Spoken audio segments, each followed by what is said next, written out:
Due Process awarded 9 Emmys, including the 2005 New York Emmy for Outstanding Crime Reporting Programming.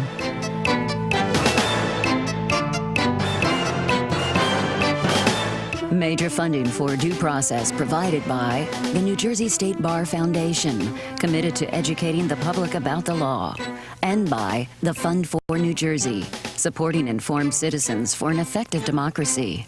Additional funding provided by Lawyer's Diary and Manual and online legal reference, elaw.com.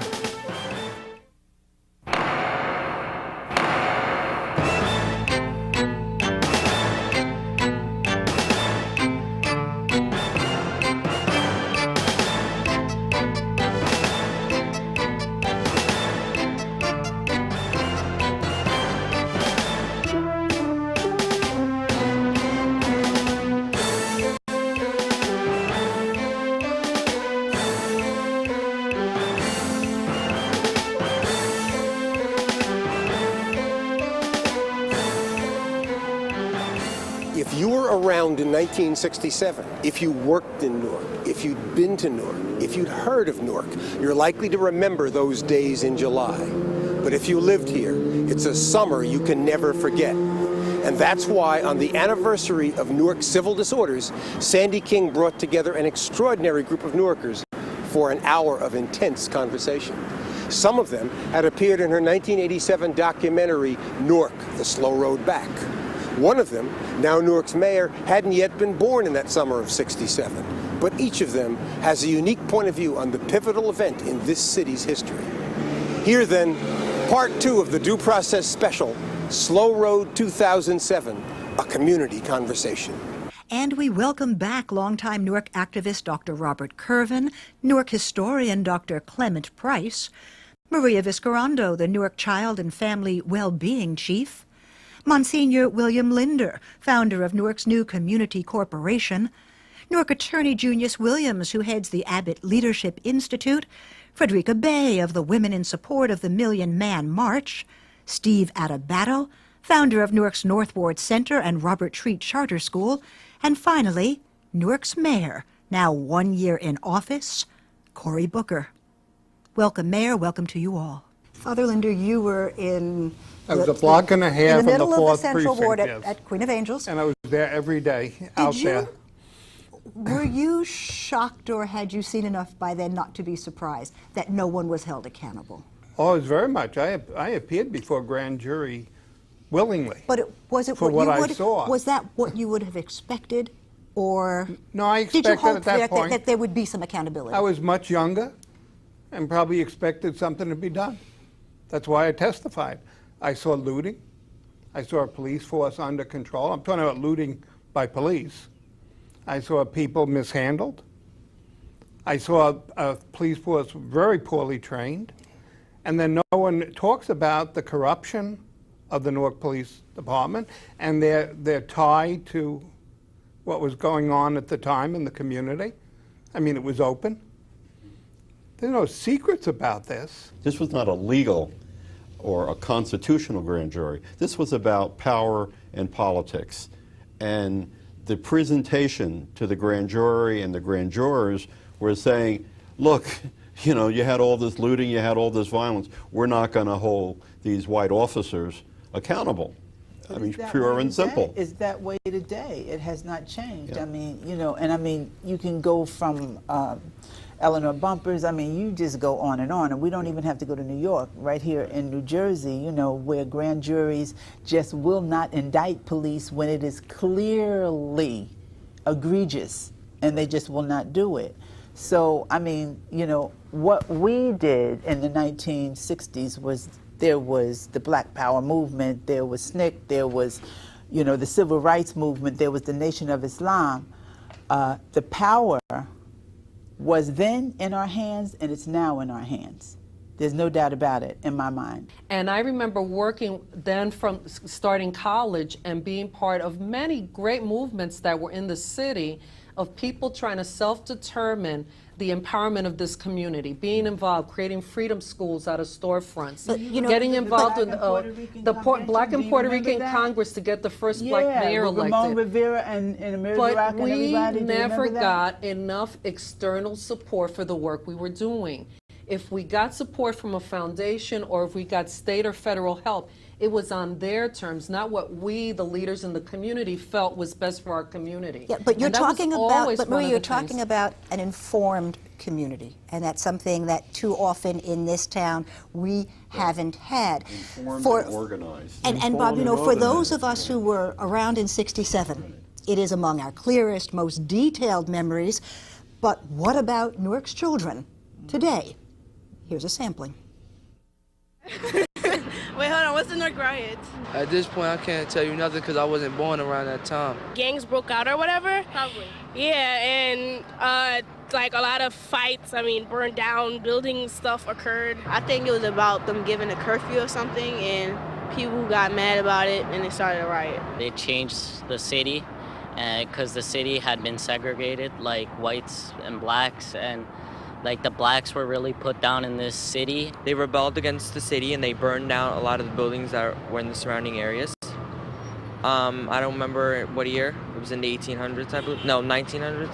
I heard that there was like some staggering numbers in terms of deaths and like the kind of trouble that was going on, how it lasted a couple days. My grandmother said a bullet actually went through the door, and some guy that stole from them was shot dead in front of their door, so yeah, it was really bad.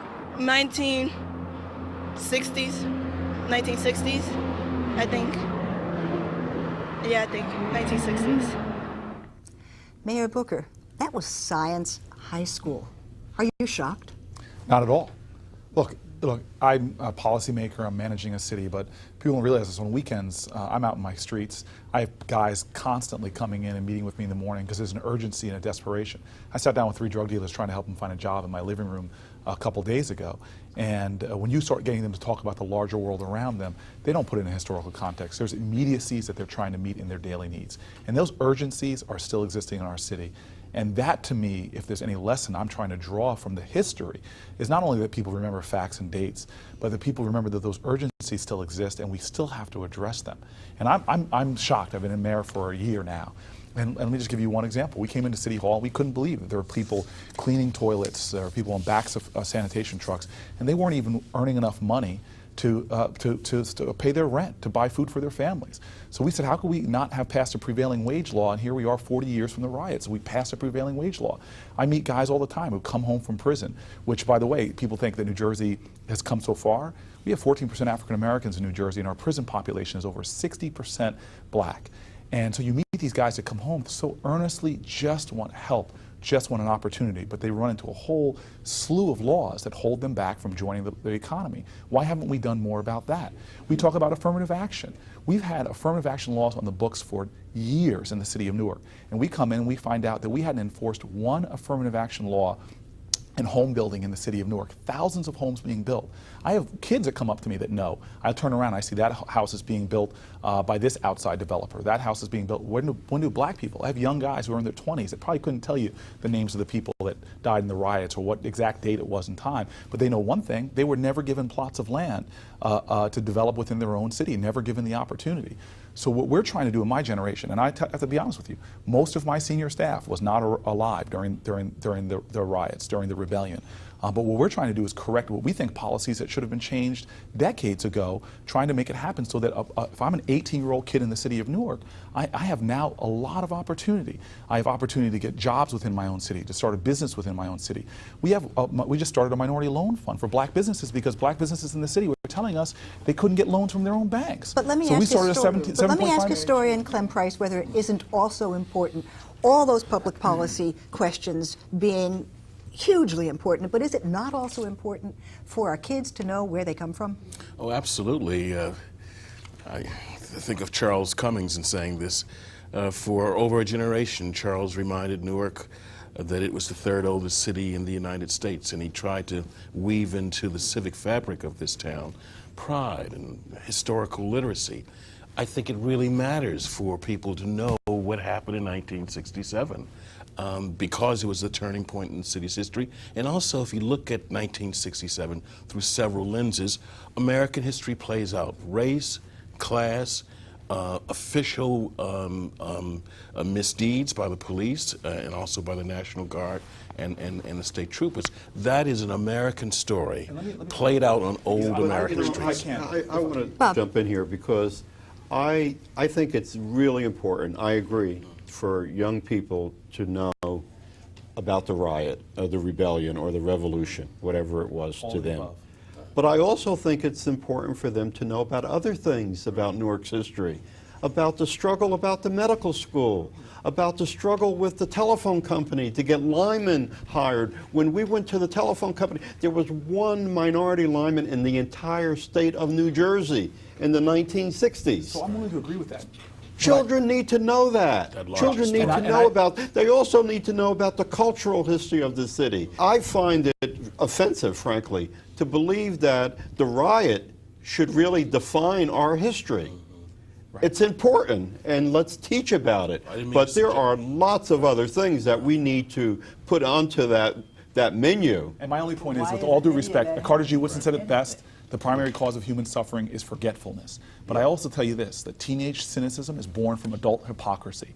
And the real lessons of history are not facts and dates. The real lessons of history is the spirit that helped this country endure and helped this city endure. And that spirit is what's desperately needed right now. I look at these legends around me right now, and we need that kind of leadership in Newark now more than ever, because the urgencies are just as much there as they were back in the 1960s. Junior, you're one of those legends, But one way to get to that point, Mayor, is for people to understand who they are and feel good about themselves. I'm not debating that at all. I think the way you do that is through education. And all the things that Bob said are very important. But there's another aspect of education. There's political education. Right now in our schools nor in our community do we have sufficient enough political education so that people can understand what they have to do to make things better. All of the things that you said, all the policies that are important, the power to really change the lives of people in this town lies outside of the city of Newark,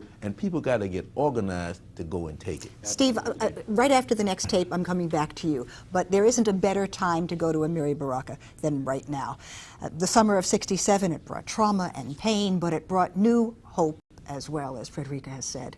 A change we thought now had to come, and City Hall was the focus. Writer-activist Amiri Baraka finds that a cruel irony.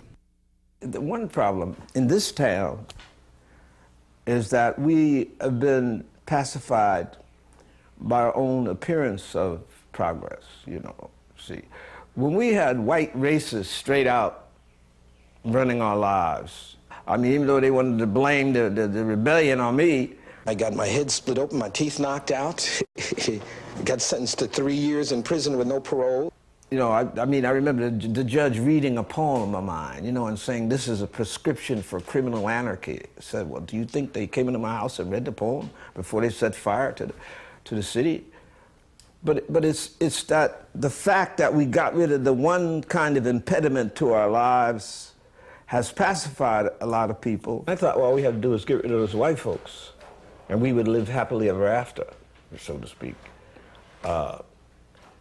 But actually, that was my political education. That's how I got so far on the left. I mean, that's how, by the end of the 70s, I had become a communist. I mean, they had driven me out of that nationalist stuff because I said, well, look, we got rid of the white folks. There's nothing but black faces in high places. So how come it's still like this? And Steve, that sort of brings us full circle to some of your early remarks. I'm ready. The mayor talked about affirmative action. That's not the answer. That's a Band-Aid. Other people talked about things that every kid should know, not black kids. Every kid has to know those things. He said the thing that I liked. We have to teach the kids to compute. We have to teach them to read. We have to prepare them for the future. That's what they need. The most important thing that every child, blacks are not special, Latinos are not special, human beings need to be prepared for the future. We're not doing that. If we talk about all of these pains of the past, our words could never be as bad as things were. The thing is, what are we going to do now? And I'm saying that 37 years of black leadership has not done it. So you and we Mary need Barack to are in be agreement. worried about hypertension. Well, that's a shocking. We have to be worried about. But this is the hypocrisy. This is the hypocrisy. Why is it right now in Newark, New Jersey, there is a waiting list for the Big Brother, Big Sister program? There are single mothers who have put their kids on a waiting list, and there's no black mentors or Latino mentors coming forward. We have the power within ourselves to deal with our issues. And that's why people like Federica Bay, that's why people like Maria Vizcarrondo are stepping up and trying to do things to teach our children. Because Steve, I have to say this, I agree with you. I agree with you. It's not black, it's about our community our American pulling together. children in Newark who inherit and deserve all the things that America is. But I'm trying. I don't want to it's disempower. not about black. But I don't want to disempower. I don't want to. But I don't want to buy into the You stuff know where we that. disempower ourselves. We have We're the cheating power to these deal kids. with our issues if we come together and focus on the challenges. We have the power to teach our children. We have the power to empower them to learn, empower them economically. We can do it. We shouldn't be passing the buck off to somebody else. Let's take responsibility and control of our own destiny. Right now, we're looking for a leader in education. Originally, we talked it had to be a black man. It doesn't have to be a black man. It has to be the best educator. And I don't think we're going to do it. Now, if you said whites were 100 times worse than blacks, the white racism that I saw was professional. Don't tell me, I lived it. It was awful. But we can't make that mistake with our kids. Our kids deserve the best, period. Emotionally, blacks have a right to say, hey, before we didn't get a chance.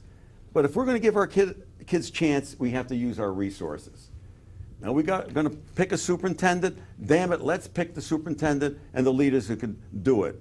On Clifton Avenue, I see that happening for 10 years. We can educate our kids. Steve, all of you, let me just move on because, believe it or not, we're about 3 minutes from closing. 20 years ago, when we did the documentary, when Newark seemed to be finally starting to move, Junius and Father Linder, you were asking who will reap the benefits of a new Newark. And 20 years later, I put that question to Dr. William Howard. I believe if Newark is coming back and we ask the question, for whom? I will say it's for everyone who is ready to participate in what is happening here. I'm signing an emergency declaration to designate this as a disaster area. 67, I'm going to risk saying, produced a kind of psychology in Newark. A psychology, oddly, of abandonment. Am I right about that? You are. And so what you hear around the edges is they want to take the city over again from us. There's got to be a middle ground. And I think if we can, Carter G. Woodson in 31, in The Miseducation of the Negro, great book, Harvard trained, brilliant man, he said, unless you change people's mind, you can paint over, a board up the back door, paint over it, and welcome everyone to the front. But the folk whose minds have not been transformed will still beat a path around to the back, looking for the door that no longer exists. So whose job is that, to open Preachers, minds? preachers, civic leaders who get nothing in return, the quid pro quo relationship that has dominated the city's politics. We've got to have a different way. So, Father Linder, Bill Howard does not seem to be worried about gentrification. You are. Well, I wouldn't say I'm not worried about gentrification because we didn't achieve that. Well, we dropped the population from 440 to 267,000 people through an effort of a number of bad policies. 20 years ago, you said they are trying to drive the poor out. Oh, they are definitely as part of the plan. And they tore down public housing. Which, terrible as it was, did give people a place to live. But they didn't replace they didn't replace them with an equal number of units. Right. And if you look at the public housing that's here now, you can see that there is no attention to it. The only public service that regularly comes to the public housing is police. So we have to look at this objectively. What is happening Community to Hills, poor for people example. right now in the city of Newark? And I'd say that there's no real interest. Community Hills by itself brought 280 certificates housing-based certificates to Newark, to the Housing Authority, and today they don't know whether they have them or don't have. So we're back to leadership. Yeah, we're back to I leadership. gather that you would think doesn't care. Mayor Booker, it's now on you. Well, it is, and we could change the housing policies of the past, and we could fight against, the federal government right now is cut our housing authority by 24%, and that is what it is. But I'm still a believer that this city is strong, resilient. This city can hold together. So we're changing housing policy as we speak. We have stopped. I literally sued the previous mayor before I got in to stop the giveaway of land in the city. We're about to have a press conference coming in the coming weeks where we're going to line up local minority developers, people that live in the city of Newark, from the city of Newark. They will be the housing builders of the future, and we'll be making sure that we give discounts on land for people to build affordable housing so we can move Newark residents into home ownership. This city is going to come back, and we're going to have in fact, we're the fastest growing city in the Northeast right now. We're going to make it work. Newark will be a model in America for what is possible. And with 1 minute remaining, let me just go around the room and ask each of you to tell me in 15 seconds, where are we going? Are you hopeful?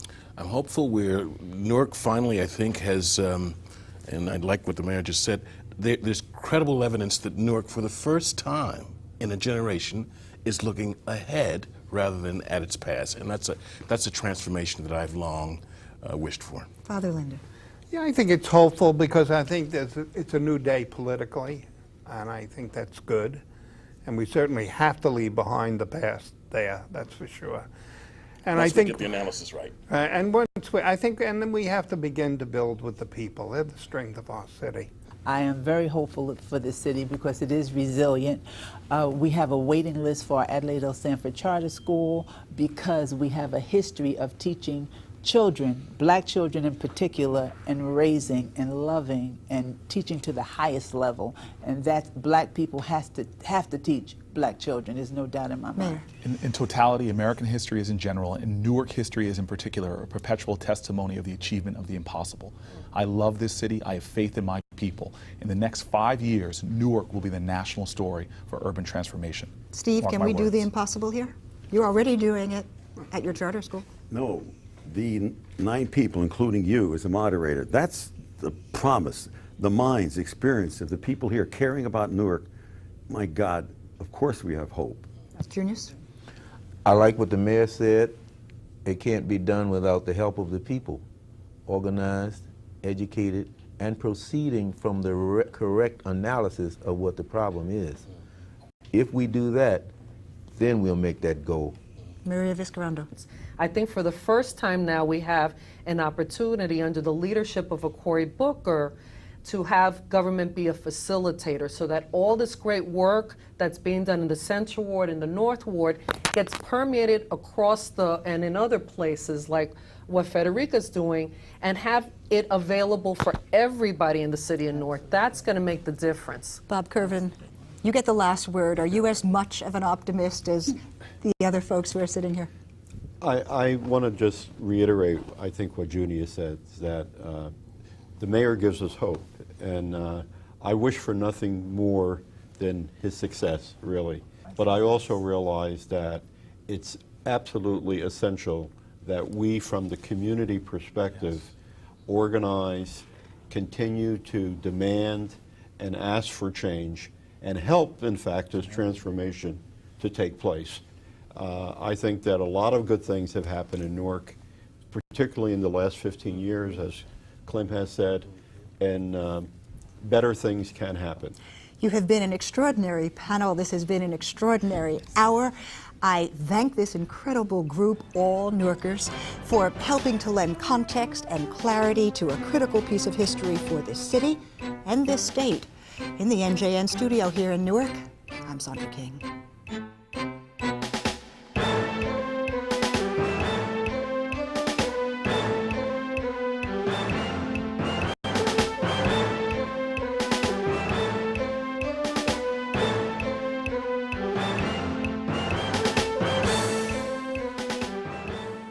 I think that in '67, there was probably a deeper consensus on the value of education in this town. And we must to reclaim that? It's changed in the sense of what we did accomplish as opposed to what we thought we would accomplish, and given me some kind of indication of what still has to be done. I think what they need in Newark is, frankly, less a performing arts center, more middle-class housing and more middle-class people, and some decent combination of whites and blacks. Newark has a long way to go, to be sure. But they don't have nearly as far to go as they have come. Watts 65, Newark 67, Detroit 67.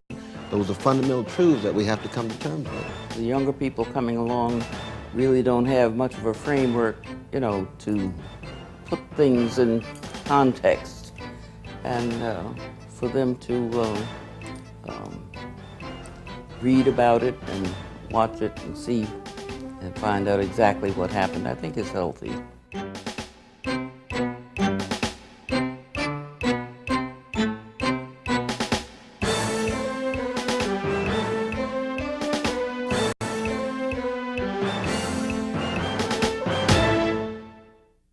You've been watching a Due Process special that took us into our Newark studio and out here to the streets of Newark. But we'll be back in our Due Process Trenton Digs next week for another cutting-edge issue of law and justice. Till then, for Sandy King and all of us at Due Process, I'm Raymond Brown. Thanks for watching.